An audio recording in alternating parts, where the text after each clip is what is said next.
तो जो अगला टॉपिक है विच इज वेल या फिर वॉल ऑफ डेथ। बेसिकली ये वेल ऑफ डेथ या वॉल ऑफ डेथ होता क्या है? ये कुछ नहीं है, ये एक सिलेंड्रिकल वॉल है।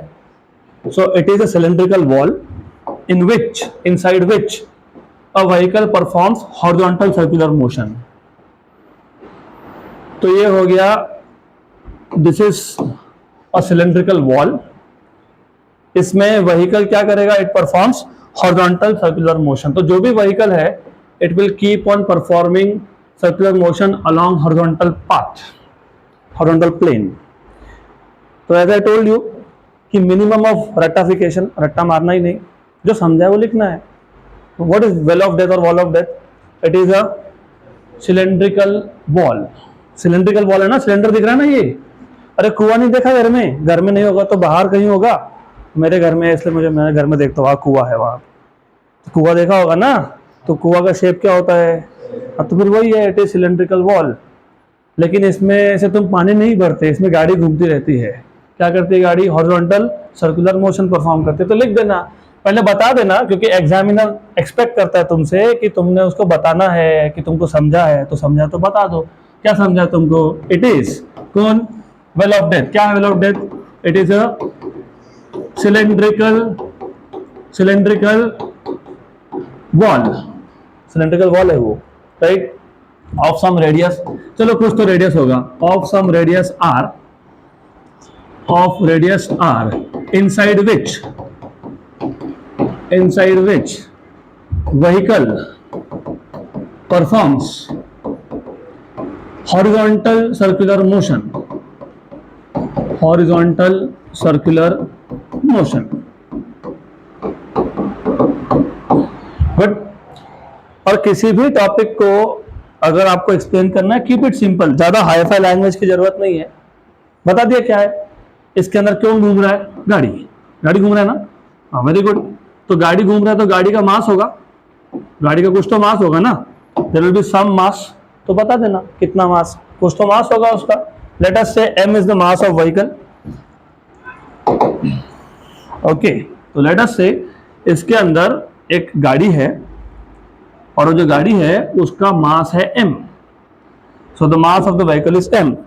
और रेडियस तो मैंने बता ही दिया था, रेडियस कितना था? r। गुड, ये गायब हो गया, चलो कोई बात नहीं, वापस लिख लेंगे। It is a cylindrical wall of radius r inside which vehicle performs. क्या परफॉर्म करता है व्हीकल? हॉरिजॉन्टल, ये इंपॉर्टेंट वर्ड है, horizontal circular motion. Clear? Radius R था। अब एक काम करो, सबसे इजी चीज, अगर आपको बोर्ड एग्जाम में लिखना है ना, लिस्ट बना के बता देना कि कौन से पैरामीटर यूज करने हैं। लेट एम, एम क्या है? Mass of vehicle. गुड। अभी जो व्हीकल है it is performing circular motion, तो सर्कुलर मोशन में कुछ स्पीड होगा व्हीकल का, तो v is speed of the vehicle.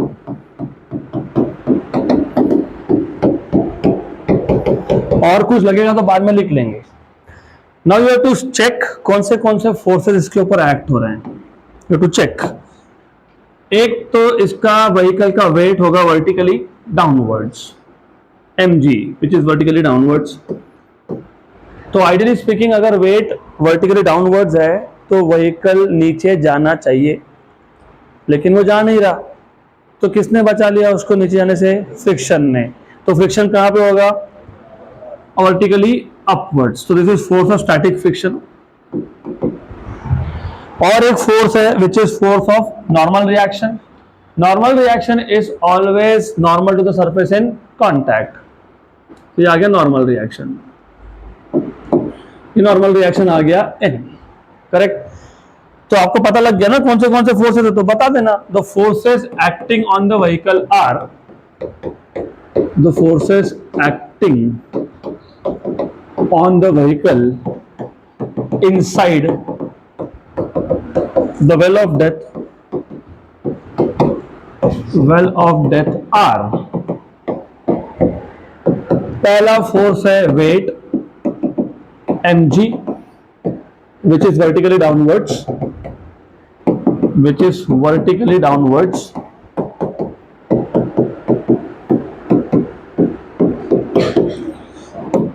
तो वर्टिकली डाउनवर्ड्स को बैलेंस किसने किया? इसने force of static friction, force of static friction, इसका डायरेक्शन क्या था? Upwards, force of static friction which is vertically upwards, which is vertically upwards. Okay, और कौन सा फोर्स है? कौन सा? Normal reaction. Last bench, can you split? अलग हो जाओ, एक यहां एक वहां. Thank you. Normal reaction, normal reaction N, it is pointing towards the center, pointing towards the center.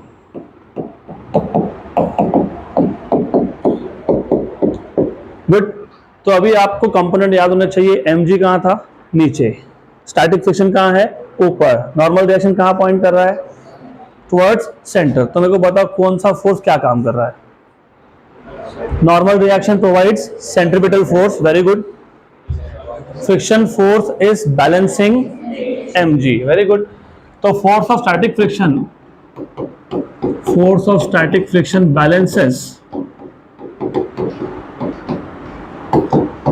balances mg, मतलब weight of the vehicle. Therefore Fs equal to क्या लिखेंगे? mg. Equation number 1.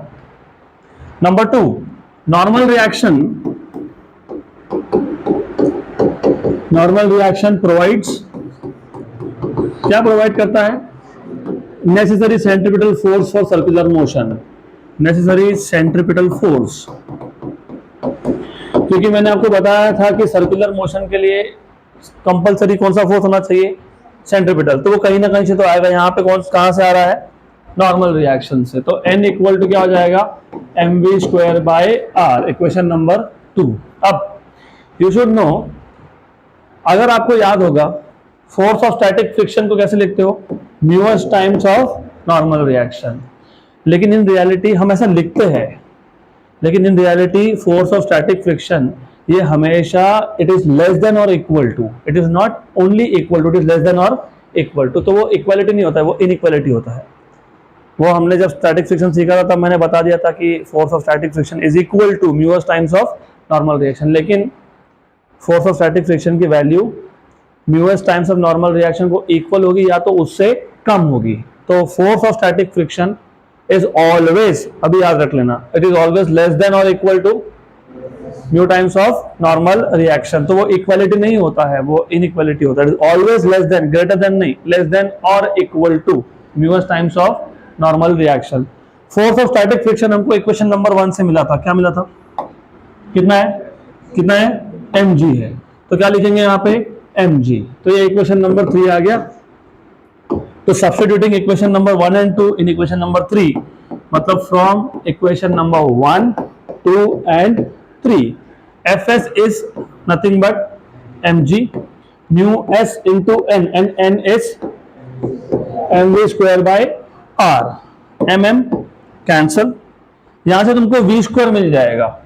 v square is greater than और equal to, v square is greater than और equal to आएगा, क्योंकि v square right hand side में था, अब मैं उसको लेफ्ट में लिख रहा हूं. तो v स्क्वायर क्या आ जाएगा? ग्रेटर देन और equal to rg by mu s, rg by mu s. ठीक, करेक्ट. अगर मैं स्क्वायर रूट लेता हूं तो v इज ग्रेटर देन और equal to under root of rg by mu s. What do you understand by greater than और equal to? Minimum value. Very good. For example अगर मैं बोलता हूं कि जस्ट फॉर एन एग्जाम्पल कि मुझे आपसे एक्सपेक्टेड है कि आपको कम से कम 90% मिलने चाहिए, कम से कम. मतलब मैं ऐसा बोल सकता हूं ना कि I want you score greater than और इक्वल टू 90%. तो ग्रेटर देन और इक्वल टू का मतलब क्या होता है? That is the lower limit. Which limit? हाँ, तो फिर ये जो v की वैल्यू है ये कौन सी वैल्यू है? ये मिनिमम वैल्यू है। तो जब तुमको इनइक्वलिटी हटाना हो और इक्वल लिखना हो तो ये जो वैल्यू है ये कौन सा वैल्यू था, लोअर लिमिट था। लोअर मतलब क्या, मिनिमम। तो वी मिनिमम कितना आ गया, under root of r g by s. इसका मतलब अगर वॉल ऑफ डेथ में व्हीकल को हॉरिजॉन्टल सर्कुलर मोशन परफॉर्म करते रहना है विदाउट ड्रिफ्टिंग डाउनवर्ड्स, बिना नीचे जाए, तो कम से कम कितना स्पीड होना चाहिए, under root of r g by mu s. ज्यादा से ज्यादा कितना होना चाहिए, there is no upper limit. वो हम लोग एक क्वेश्चन में सॉल्व करने वाले हैं, तो मैक्सिमम कितना भी हो सकता है वो देखेंगे बाद में, लेकिन फिलहाल के लिए this is the lower limit. इससे कम स्पीड अगर रहा तो vehicle will start drifting downwards, तो वो हॉरिजॉन्टल सर्कुलर मोशन नहीं परफॉर्म करेगा, वो स्पाइरल हो जाएगा सर, धीरे धीरे करके नीचे आ जाएगा वो। Clear, right. तो वेल ऑफ डेथ या वॉल ऑफ डेथ में हमारा टास्क था, अभी पढ़ते वक्त भी, घर पे रिवाइज करते वक्त भी याद रखना, हर एक टॉपिक जब आप टाइटल पढ़ते हो ना तो पहले पता होना चाहिए कि इसमें करना क्या है तुमको। जैसे तुमने देखा वेल ऑफ डेथ या wall of death, what is your task, to find out lower speed limit, मतलब minimum value of speed such that the vehicle can perform horizontal circular motion. ये हो गया। उसके बाद डायग्राम ड्रॉ कर दो। Diagram क्यों ड्रॉ करना, क्योंकि diagram helps you to write down things. Diagram draw कर दी ना तो तुमको समझाते भी आएगा ना, what is well of death. It is a cylindrical wall in which the vehicle performs horizontal circular motion. हो गया। इसके बाद क्या करना है, फोर्सेस कौन से एक्ट हो रहे हैं वो बता दो।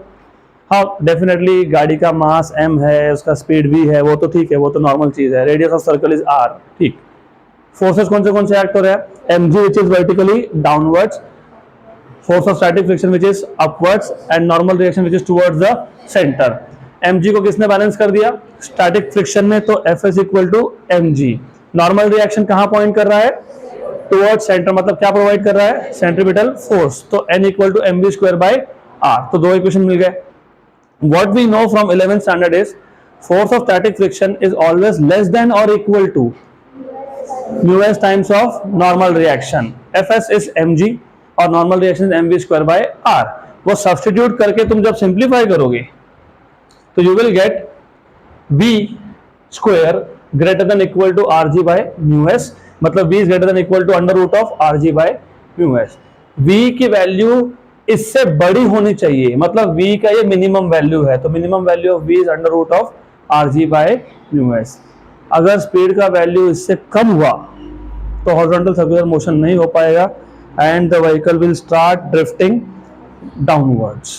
क्लियर है यहां तक, पक्का पक्का।